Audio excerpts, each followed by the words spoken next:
Actuellement en promotion de son spectacle Emmanuelle 2, Manu Payet a raconté une énorme boulette de sa fille, face à laquelle il a visiblement dû réunir toute son énergie pour ne pas s'agacer.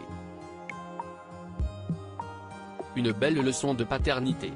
6 ans après Emmanuelle, son spectacle qui avait cartonné, Manu Payet revient avec Emmanuelle 2, très attendu par ses fans.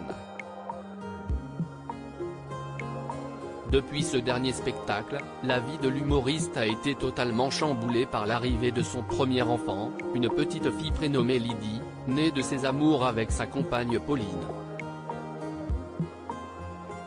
En décembre dernier, sur le plateau de Quotidien, Manu Payet s'était épanché sur son opération des testicules, qu'il a subie à l'âge de 6 ans. Une intervention chirurgicale qu'il avait à nouveau évoquée dans les colonnes du Parisien, lui qui a avoué avoir toujours eu la crainte de ne pas pouvoir être papa.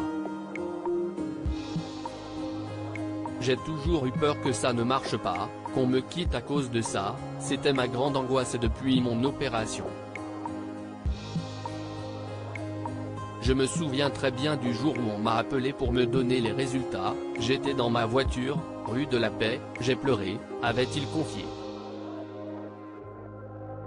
La grosse bêtise de Lydie, la fille de Manu Payet est fou de sa fille, le comédien de 47 ans n'hésite jamais à l'évoquer en interview, lui qui expliquait récemment s'agacer pour les mêmes raisons que ses parents face à sa fille, qu'il n'aime pas voir marcher pieds nus. Invité au micro d'Europe 1, Manu Payet a raconté avoir failli faire un malaise, lorsque sa fille de 6 ans a effacé l'intégralité de son spectacle Emmanuelle 2, dans son téléphone, alors qu'il écrivait encore.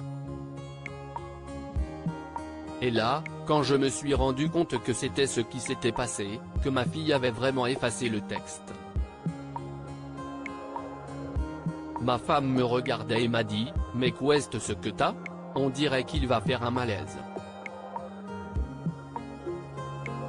Et heureusement que j'étais assis. Je pense que je serais tombé, a-t-il expliqué. Manu Payet, qui a avoué avoir très mal dormi la première nuit, a finalement su voir le bon côté des choses, et puis finalement, tu ne vas pas la gronder. Déjà, tu n'avais qu'à pas laisser traîner ton téléphone, et qu'est-ce ce que ton téléphone fait dans les mains de ton enfant de 5 ans. Mais, en fait, je reviens à la liberté et j'ai été soumis à ce truc. C'était des notes que j'avais prises depuis très longtemps et pour moi, le spectacle ne pouvait être que là-dedans. J'ai trouvé ça mignon parce que ça voulait dire aussi, je ne veux pas qu'il reparte en tournée, papa, a-t-il conclu. L'art de voir le verre à moitié plein.